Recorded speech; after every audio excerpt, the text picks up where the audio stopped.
Hello, Vlad with a new story from my channel, Amazing Stories. Vera Sergeyevna paused at the hospital's service entrance, catching her breath. The frosty air was scalding. Her legs ached from the long walk from the dormitory. She always left with plenty of time to spare, afraid of being late, afraid of drawing unnecessary attention to herself. That quiet girl had shown up early again. The voice of Lucy, the nurse on the second floor, drifted from the smoking room. Vera pressed her lips together and walked past, pretending not to hear. In a year of working there, she hadn't been able to find common ground with the staff. Everyone was abrupt, loud, pestering her with questions. Where she came from, where her family was, why she was alone. Anna didn't like talking about it, and what was there to say if she couldn't really remember anything? The dressing room was dimly lit, with low ceilings and a musty smell. Vera turned on the light, took off her jacket, and put on a government-issued robe. She took a thermos of herbal tea from her bag. The only joy in these dreary days. She sat down on a worn chair by the check-in window, leaned against the wall, and closed her eyes. 55 years, 15 of which were these real, clear ones, and the rest was a blur.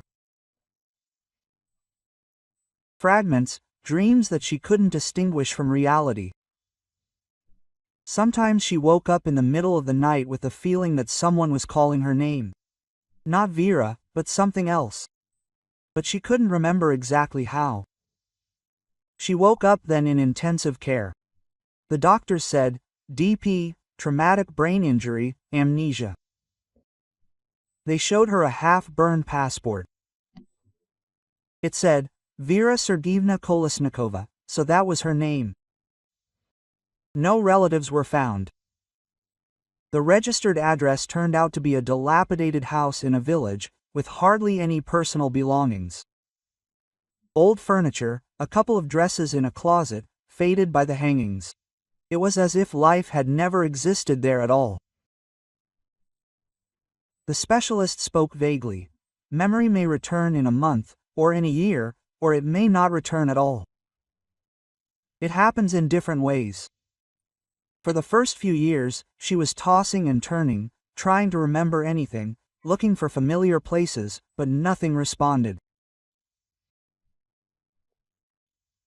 She worked wherever she could, as a salesperson in a store, as a cleaner at a school, as a nanny at a kindergarten, never staying anywhere for long, and then suddenly she felt a strange pull toward this town, small, provincial, where she had never been. Well, at least, she didn't remember being there. Quote, or maybe there was something here in my past life. She thought then.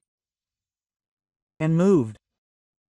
She rented a room in a dorm, got a job as a cloakroom attendant, walked the streets, peered into the faces of passers-by, into the buildings and the signs. Suddenly, something would resonate, but the city remained alien. The only thing that connected her with the past was an old photograph. She found it in her coat pocket when she was being discharged from the hospital. In the picture, a boy of about 10 years old, cheerful, with protruding curly hair, hugging a young woman and a man. All three were smiling happily. Vera could look at this photograph for hours. The people in it seemed native and familiar. Sometimes she dreamed of that boy, already grown up, and sometimes he was very little. She dreamed of his laughter. But she could not remember either his face or his voice. Quote, maybe this is my son, she thought, or her nephew. Another working day had begun. Customers came in a stream, quickly handing over their jackets, coats, and hats, receiving numbers and hurrying about their business. Quote, good morning, Vera said quietly to everyone. Some nodded in response, while others ignored her altogether. She had long since gotten used to being invisible. It was even calmer this way. No need to pretend, keep up conversations, or simply make up stories about her life. By 10 a.m., the torrent had subsided. Vera poured herself some tea, took out a couple of cookies, sat back down in her chair, and once again sank into her thoughts. It was snowing outside. Large flakes slowly fell onto the frozen ground. Vera looked at them and suddenly felt something strange. As if she had already seen this snow in this window, but from a different place. Not from the basement, but from somewhere above, from the window of a house, a large, bright house that smelled of pies. "Anver Sergeevna, what's wrong?" A voice rang out. She shuddered and turned around. Standing at the window was the young orderly, Pavlik, a good-natured guy who always greeted her. "I was daydreaming," she smiled. "Sorry, oh well, quote." Pavlik handed her a wrinkled jacket. "Don't worry about Lyuska's rantings at all. She does that to everyone, that's just her nature. Thank you, quote." Vera took the jacket, hung it on a hook, and gave it a number. "You're kind." "How kind am I?" Pavel waved his hand. "Just an ordinary man." He left, whistling something cheerful. And Vera thought that there weren't enough people like him in her life.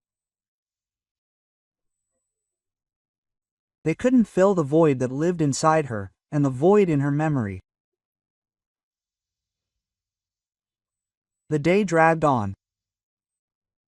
People came and went, and Vera sat in her dressing room, as if in a cocoon, fenced off from the rest of the world. Sometimes she even caught herself thinking that it was more convenient for her not to remember the past, because what if there was something terrible, painful there, or what if she was a criminal, and maybe this was her brain's defense mechanism? But then what were these dreams for? Why did she see faces and hear cries at night? She woke up with a sense of loss so acute that she wanted to be. Later in the evening, a man came into the coat room, young, about 30, wearing an expensive coat and a cashmere scarf. "Good evening." He smiled. "Can I return it?" "Of course." Vera took the coat and hung it on a hanger. "Here's your number. Thank you very much." He nodded and headed for the stairs. Vera watched him go. It was as if something stabbed her chest. Something unfamiliar, warm, as if she knew this man. But, of course, it was stupid. Just fatigue and a certain desire to find familiar faces.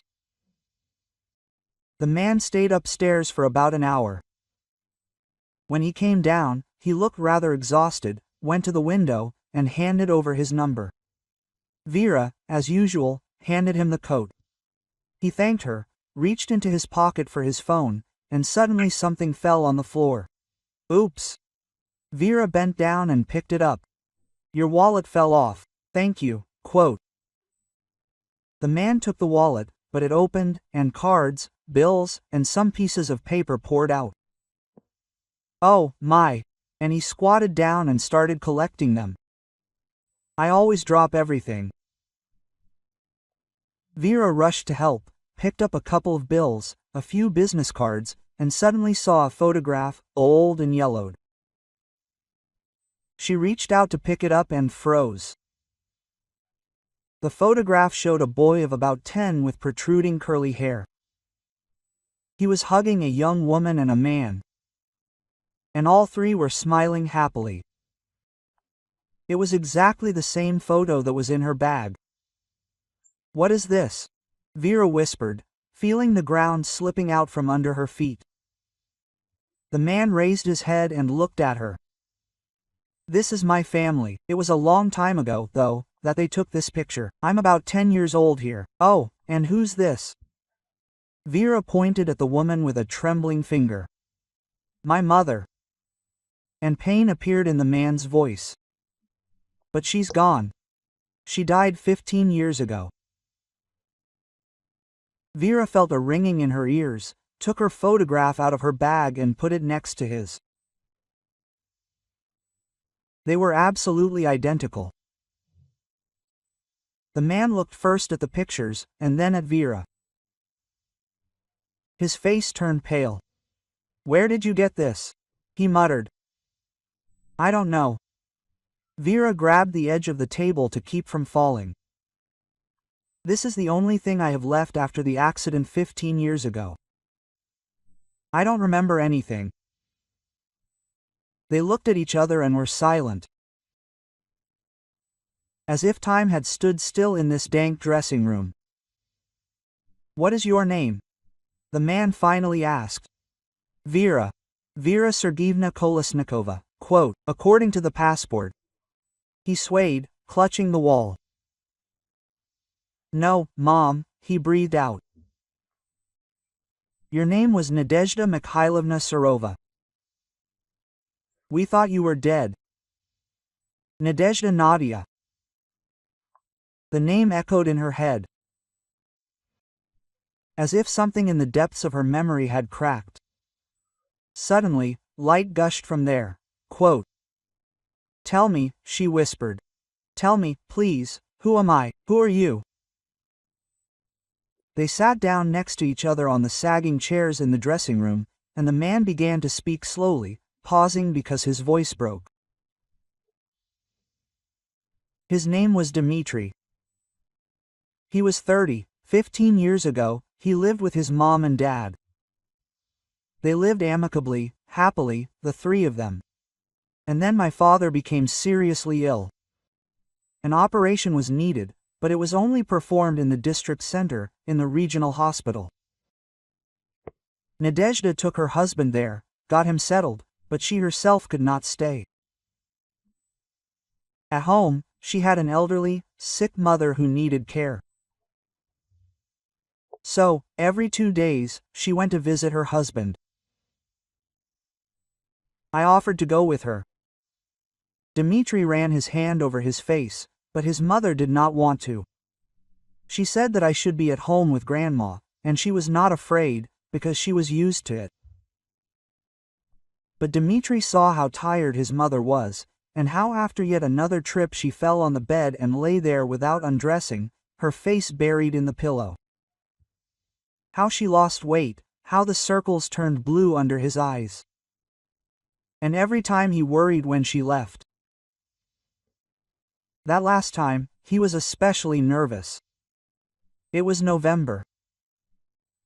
The roads were already icy, and Dima begged his mother not to go, but she was stubborn. She said she wouldn't go alone, but with a woman she'd recently met. They became friends, and it turned out that she also often visited the district center. And they even looked alike. Both were of average height with dark hair. She said, "It's not scary together. We'll chat and time will fly by." Dmitri swallowed, and I believed him. They left that morning, and in the evening Dima received a call from the police. An accident on the highway. A head-on collision with a drunk truck driver. The car caught fire. They managed to pull one woman out unconscious. A passing car took her to the hospital. The second died on the spot. Burned. We thought Mom was dead. Dmitri covered his face with his hands because she was driving. And I never found my friend, she vanished into thin air. We didn't even know which hospital they took her to. And we didn't have time for her. Dmitri's father died a month after that. My heart couldn't take it when he found out about his wife. My grandmother held out for another 3 years, but never recovered from her grief. In the end, Dmitri was left alone. I tried to move on. He looked up at her with tear-filled eyes. He got married. The children were born. But every day I think about Mom. Every day. Hope she sat there, unable to utter a word. It was as if someone had turned on the light in a dark room. It was as if she was beginning to discern the outlines of objects. They sat in silence for a long time. It was getting dark around. The hospital was preparing for the night. Quote, Dima, Nadezhda said, and the name rolled off her tongue as naturally as if she said it every day. Dimachka. He shuddered. Mom, I don't remember. I hardly remember anything, but she reached out and touched his face. But I feel, you are my son, my boy. Dmitri hugged her tightly, desperately, and she finally allowed herself to cry. To cry for all these 15 years that she had lived in a fog, alone, lost. The next day, Dima brought her to his home. A large, bright house on the outskirts of the city. There they were met by his wife Olga and their 2 children. The daughter was 7, the son 3. Varya looked at her grandmother with curiosity. Quote, This is your grandmother, Dmitri introduced her. We thought it was her, that she was gone, but she was found. Varya came over and took Nadezhda's hand. Grandma, you have very kind eyes, she said seriously. Nadezhda knelt down, hugged her granddaughter, and began to cry again. Memory returned slowly, in fragments. Now she recalled the smell of the pies she baked on Sundays, now the face of her husband, Zhenya, his laughter, now some small everyday details. How Dima, as a child, was afraid of thunderstorms and hid under the blanket, while she sat next to him and sang him a lullaby.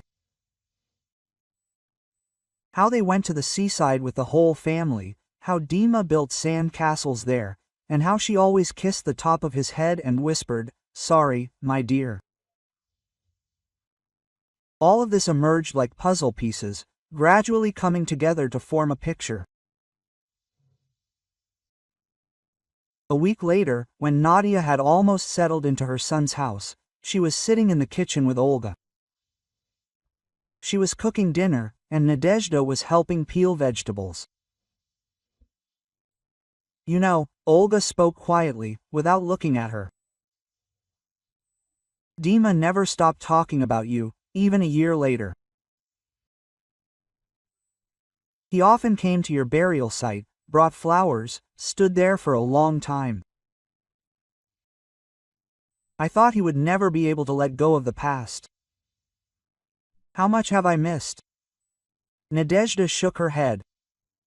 But you came back. Olga turned and looked at her.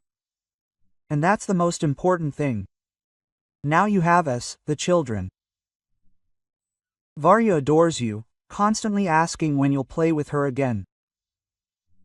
Nadezhda smiled. I myself don't understand how it all happened. For some reason, I was drawn specifically here, specifically to this city, specifically to this hospital. If you like the story, please support me with a thumbs up button. One simple action, but it means a lot to me. All the best. Aha.